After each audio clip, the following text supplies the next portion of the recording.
Ana POV. Nandito na kami sa kanyang opisina. Pati sa biyahe kanina tahimik lang kaming dalawa. At buti naman ay di na niya ako hinawakan pagkapasok namin sa company building niya.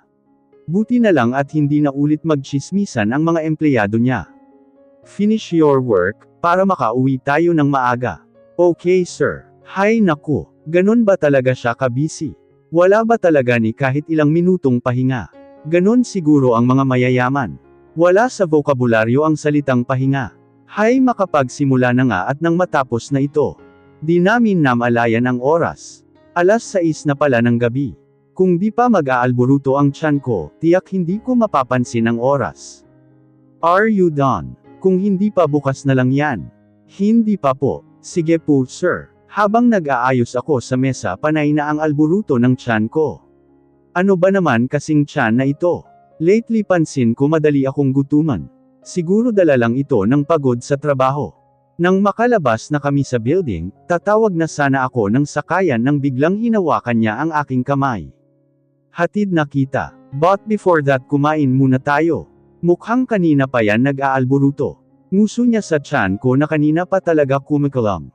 Sir, sabay wagayway ng kamay ko. Sasama lang ako sayo in one condition. Okay fine. What? Hindi tayo sa restaurant kakain. May naisip ako tiyak first time niya ito.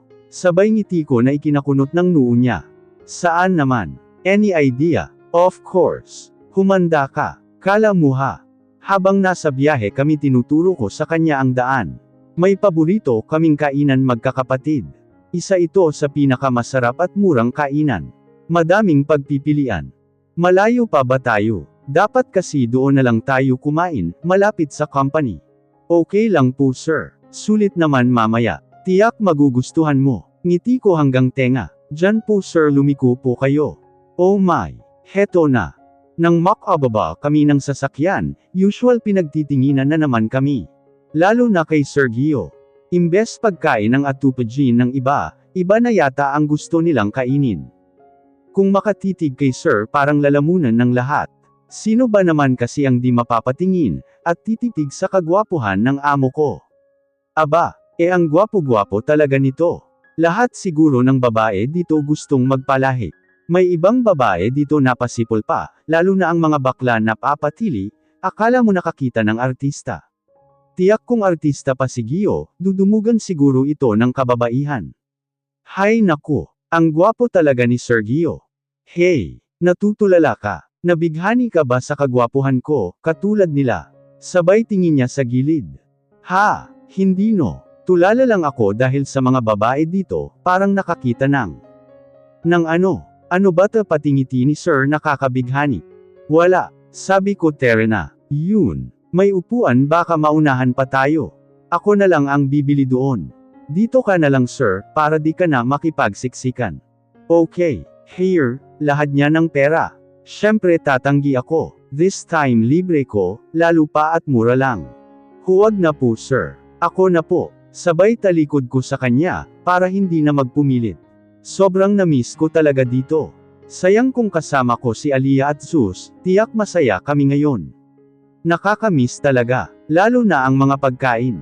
Kanin na nakabalot ng dahon, barbecue, isaw, kikiam, kwek-kwek, ulo ng manok, paa ng manok basta at marami pa. Habang namimili ako, napansin ko mas dumudoble, at mas napapalakas ang mga bulungan ng ibang tao. Paglingon ko nasa likod na pala si Sir. Lahat na yata ng mga tao na kay Sir ang atensyon. Pag kayo nasunugan ng iniihaw, bahala kayo. Sir doon na lang po kayo. Masikip po dito. Madali lang naman po ito. No, samahan na kita. Madami rin ditong mga lalaki. Mas mabuti na safe ka. Parang baliw naman ito. Parang hindi sanay sa ganito. Kayo po ang bahala. Pero deep inside nakakakilig. Miss heto na order mo. Oy miss. Boyfriend mo. Swerte mo naman ang gwapo ng boyfriend mo. At mukhang mayaman pa. Sabay tili ni ate na kinikilig pa. Nako po te hindi po. Kayo naman po. Ngiti ko sa kanya sabay abot ng pagkain namin. Let me help you. Ang dami naman nito. Tayo lang ang kakain diba? Baka hindi ka na makatayo nito. Mamaya sa dami ng kakainin natin. Okay lang po yan sir. Mas mabuti ng marami, para madaming pagpipilian nyo. Kunti lang naman kakainin ko. Di ko rin familiar ang pagkain na yan. Mayaman talaga, di alam ang ganitong uri ng pagkain. Nakaupo na kami sa lamesa namin, at heto ako di ko mapigilan ang mapangiti, dahil sa itsura ni Sir. Tititignan niya lang lahat ng pagkain na sa harapan namin. Nagdadalawang isip kung isusubo niya ba. Sir, sige na po, masarap po yan. Lalo na po itong ulo ng manok. Super sarap po, lalo na po yung utak ng manok. Perfect. Natatawa talaga ako sa itsura ni Sir. Parang nagigilty tuloy ako na dito pa kami kakain. Habang pinapanood si Sir, mas ako ang nahihirapan sa kanya. Ganito po Sir, gayahin niyo lang po ako. Okay. Ito po yung di maanghang. Ito naman po ang maanghang, at ito naman po ay suka. Sausaw niyo lang po dyan. Ito po Sir isaw, isawsaw niyo po sa suka. Masarap po yan. What's isaw? Sorry ha, pero first time ko talaga ng ganito. Noong bata kasi ako hindi ko naranasan ang ganito. Paaralan at diretso bahay lang ang ginagawa ko. Nakikita ko lang ito sa mga kalye. Ang lungkot naman pala ng naging buhay ni Sir. Akala ko masaya siya, dahil nasa kanya na ang lahat. Pero mali pala ako. Isaw po intestine po ng manok. Promise masarap po yan. Tinatitigan ko ng mabuti ang pagsubo ni Sir, kung ano ang magiging reaksyon niya. Masarap siya. O diba sabi ko sa'yo eh. Try nyo naman po ang iba. Tinikman niya isa-isa. Halos maubos na nga niya ang iba. Hindi halata na gutom siya, promise. Lalo na ang isaw, paborito ko pa naman yun. Ginawa ko kaunti na lang ang kinakain ko. Parang isang linggo di nakakain kasi. Sorry, nasarapan lang talaga ako. Ever since ngayon lang talaga ako nakakain nito. Palagi ka ba kumakain dito? Wow. Himala, nagtanong si Guwapo. Noong una, pero kasama ko palagi ang mga kapatid ko sina Zeus at Aliyah. Makapunta lang kami dito, okay na samin. Dito kasi namin nilalan kung gusto namin magbonding magkakapatid. Kahit na 200 pesos lang budget namin. 200. Kasya yon sa inyo. How? Oo naman Sir. May sobra pa nga. Malaki na po yan samin ang 200 pesos. Kaya pag gusto namin magbonding naglalaan talaga kami ng pera. Ngayon okay naman kami, nakakaraos na, kaso yun nga lang busy na sila, kaya nagbabonding na lang kami sa bahay. Pinagluluto ko na lang sila. Swerte nila sa'yo, dahil may kapatid sila na mabait at mapagmahal.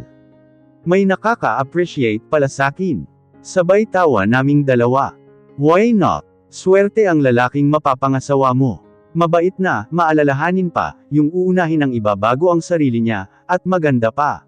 Nagpa-blush sakin ang huling sinabi ni Sir. Alam kong pulang-pula na ang pisngi ko. Kain lang po kayo Sir. Masarap po diba? Distract ni Ana, baka mahalata ni Sir na kinikilig ka. Baka mahulog ka na naman. Hay nako self. Huwag kang padadala. Nagising ako sa yugyog ni Aliyah sa aking balikat. Di ko na maalayan, umaga na pala. Napasarap kasi ang tulog ko. Lately maaantukan rin ako. Di naman ako ganito dati. Pero ngayon madali akong antukin at gutuman. Hindi ko rin naman alam anong nangyayari sa akin. Iniisip ko na lang na baka pagod lang siguro ako. Kaya madaming nararamdaman. Ate, may pasok ka diba? Tanong ni Aliyah habang busy sa pag-aayos ng sarili. Teka, ang aga naman yata niya himala. Oo, may pasok ako. Teka, ang aga mo naman ata ngayon. Sandali lang, ipaghahanda ko muna kayo ng almusal. Kumain na kami ate. May pagkain din po sa mesa. Kumain ka na lang ate bago pumasok sa trabaho. Sabi ni Zeus na nasa kabilang kwarto.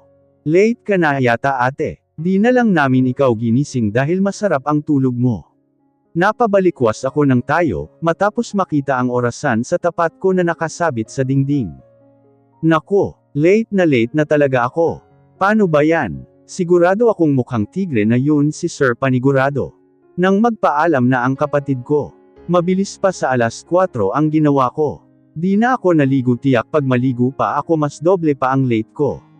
Total naligo naman ako kagabi. Nandito na ako sa mansyon. Mabuti na lang din ay hindi na nag-shortcut ang sinasakyan ko. Ayaw ko na maulit ang nangyari dati. Good morning Kuya Ren. Bati ko sa kanya nang makapasok ako sa loob. Nandyan pa ba si Sergio? Baka tigre na yun sa late ko, lagot ako nito. Oo Ana, nagtaka nga ako kasi maaga yun umaalis. Nagtaka rin ako. Oo nga no, maaga palagi si Sir. Pero bakit nandito pa siya? Hay nako Ana, di ba late ka malamang hinihintay ka ng sermon niya? Malilintikan talaga ako nito. Pagkapasok ko, dumiretso ako sa kusina. Alam ko naman kasi sa ganitong oras sila Nay Norma ay nasa kusina na. Nagtaka naman ako dahil abala sila. Tumikim ako para mapansin ako nila. Buti naman at nandito ka na Ana. Kanina ka pa hinahanap ng batang iyon, lagot. Ito na, sermon na naman ang abot ko. Relax Ana, Ana ikaw na ang magdala ng pagkain ni Sir. Ikaw na rin ang magpakain. Nagtaka ako sa sinabi ni Lisa. Ano daw magpakain? Magpakain? Bakit anong nangyari? Ayun iha nilalagnat. Ewan ko ba? Pagka-uwi naman niya kagabi okay pa naman siya. Kaya iha ikaw na lang magpakain, kanina ka pa kasi hinahanap. O sige po Nay, mainit po ang ulo. Kung problema mo baka mainit ang ulo, dahil late ka ewan ko lang. Kanina ka pa kasi talaga hinahanap. Nagtaka kasi ako bakit hindi pa siya lumalabas ng kwarto, kaya pinuntahan ko na kanina. At yun inaapoy ng lagnat.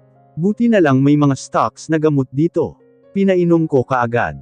Sa kwento ni Nay Norma na bahala ako. Baka sa kinain namin kagabi. Hindi yata natunawan. Lalo na baguhan sa kanya ang pagkain. Nakaka-guilty tuloy ang ginawa ko kahapon. Huwag ka nang mag-alala. Hala na kilos na. Ikaw na magpakain sa batang yun. Nagmadali akong kumilos, kinuha ang mga pagkain. At umakyat sa itaas. Kumatok muna ako bago pumasok. Nang tuluyan na ako makapasok ang dilim sa loob. Tanging lampshade lang ang makikita mong liwanag sa kwarto niya. Lumapit ako sa tabi niya, at nilagay ang pagkain sa gilid ng lamesa niya. Bamantong hininga muna ako bago magsalita. Sir kain na po kayo. Hindi siya kumibo kaya lumapit ako, at hinawakan ang noo. Napaigtad ako nang maramdaman ang init sa noo niya. Diyos ko! Ang taas ng lagnat mo sir, sandali lang po kukuha lang po ako ng malamig na tubig at bimpo. Medyo pinataas ko na rin ang lamig ng temperatura ng aircon, para bumaba ang init ng katawan niya. Bumaba kaagad ako, para ayusin ang kakailanganin ko. Kumain na ba siya iha? Tanong sakin ni Nay Norma, nakita ko sa kanya ang pagkabahala sa kanyang mukha. Hindi pa po Nay. Kailangan ko po ng malamig na tubig at bimpo, para po bumaba ang init sa katawan niya. Oo sige iha, ikaw na ang bahala sa kanya muna. Alam kong hindi mo siya papabayaan. Lisa kumuha ka ng bimpo, at ako ay kukuha ng malamig na tubig. Ewan ko pero iba ang impact ng pagkasabi ni Nay Norma. Ay basta ayaw ko mag-assume. Habang pinapakain siya, dinadampihan ko rin ng malamig na bimpo ang ulo niya. Sir kain pa po kayo. Pilitin niyo po para magkalaman ng kaunti ang tiyan niyo. Sige na po sir. Buti naman at nakikinig siya sakin. Thank you. Para saan po? Sa pag-alaga sakin ngayon. Hindi ko alam kung ano ang isasagot sa kanya. Di ko naman kasi alam talaga ang isasagot. Medyo na-guilty kasi ako kahapon. Yung gamot niyo po sir inumin niyo rin po mamaya, para mas madali po kayong gumaling. Matapos ang pagpapakain kay sir. Akmang lalabas na sana ako, hinawakan niya ang braso ko. Sir, ibababa ko lang po ang pinagkainan niyo. Babalik din po ako. Just leave it there Ana. Please stay with me. Wala na akong magawa, dahil mahigpit ang pagkakahawak ng kanyang kamay sa braso ko. Okay sir, magpahinga na po kayo. Dito lang po ako, di po ako aalis. Umupo na lang ako sa tabi niya. Habang dinadampihan ang kanyang mga kamay ng malamig na bimpo. Nakakaawa naman pala talaga si sir. Sino kaya ang nag-aalaga sa kanya, kung may sakit siya dati? Mahirap pa naman pag walang karamay. Di ko na maalayan na tumutulo na pala ang luha ko. Sa mga nagdaang araw, napansin ko rin nagiging emotional din ako. Na-prop-running na talaga ako sa nangyayari sakin. Salamat naman at nakatulog na si sir. Ibababa ko muna ang mga pinagkainan ni sir. Babalik na lang ako kaagad. Pagkababa ko sakto lang naghahanda na sila Nay Norma, para sa tanghalian. Napansin kaagad ako ni Lisa kaya lumapit siya sakin, at kinuha ang dala kong tray. Ano Ana, nakatulog na ba? Oo Lisa, kanina ko pa nga gustong bumaba, kaso nagmamakaawa siya na huwag iwan. Batang ito, Hala sige na Ana, bumalik ka na sa itaas. Baka magising pang bata na yun. Ipapahatid ko na lang kay Lisa ang pananghalian mo. Huwag na po Nay. Bababa na lang ako mamaya. Hindi na Ana. Doon ka na kumain, baka magising pa yun mamaya, at hanapin ka na naman. Magpro-protesta pa sana ako, kaso tinulak na ako ni Lisa pahagdan. Sige na Ana, kami na lang dito. Alagaan mo na lang ang Prince Charming mo. Este si Sir. Humajijak pa si Lisa sa pagkakasabi niya. Lisa, biro lang. Sige na doon ka na. Pagkapasok ko sa kwarto ni Sir, umupo ako sa sofa niya. Buti na lang at may upuan siya dito sa kwarto. Matutulog lang muna ako. Inaantok na naman kasi ako. Total ay natutulog naman siya. You're so beautiful sweetheart. Narinig ko na may nagsalita, pero di ko masyado maintindihan ang sinasabi. Kaya pinagpatuloy ko na lang ang pagtulog ko. Aliyah, ano na bang oras? Pupungay-pungay ako ng aking mata. Habang tinatawag si Aliyah, nang ma-relax na ang aking mata, tumingin agad ako sa paligid. Teka, naalala ko na sa kwarto pala ako ni Sir. Pero sandali lang Sinong. Gagalaw na sana ako nang mapansin ko na may nakapulupot pala sakin, at walang iba kundi si Sir. Pero paano doon naman ako natulog sa sofa? Dahan-dahan kong tinatanggal ang kanyang mga braso, ngunit mahigpit ang pagkakayakap niya sakin. Dito ka lang sa tabi ko Ana. Mas lumalakas ako pagkasama, katabi ka. Pero Sir, hindi ko na ituloy ang sasabihin ng sunggaban niya ako ng halik sa labi. Napabulong na lang ako sa ginawa niya. Di ko na maalayan na tumutugon na pala ako sa halik niya. Pero hindi ito tama. Hindi maganda na may nangyayari sa amin, gayon pa at wala kaming relasyon. Sir, sandali lang po. Naramdaman ko kasi ang kanyang isang kamay, hinahaplos ang aking puson. Kaya mariin ko siyang naitulak. Okay, sorry. Please dito ka lang. Di na mauulit. Sabay halik sa aking pisngi, na ikinapikit ko na lang. Nagising kami pareho sa mahihinang katok. Pagtingin ko sa orasan 7:00 na ng gabi. Naalala ko na nakatulog ulit ako, kasama si Gio na magkayakap. Sir Gio, Ana, kumain na kayo. 7:00 na ng gabi. Bumaba na kayo, nakahanda na ang pagkain sa lamesa. Huwag na kayong magtagal, habang mainit pa ang pagkain. Tatayo na sana ako para pagbuksan si Nay Norma, pero dinaganan kaagad ako ni Gio. Buti na lang ay nakontrol ko ang pagtili ko, pag nagkataon ay maririnig iyon ni Nay Norma, baka anong isipin na ginagawa namin. Sige po manang, bababa na kami.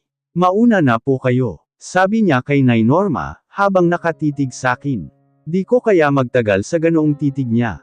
Sa totoo lang naaakit ako sa titig niya. Nag-iiba ang pakiramdam ko. Gusto kong halikan, yakapin siya ng mahigpit.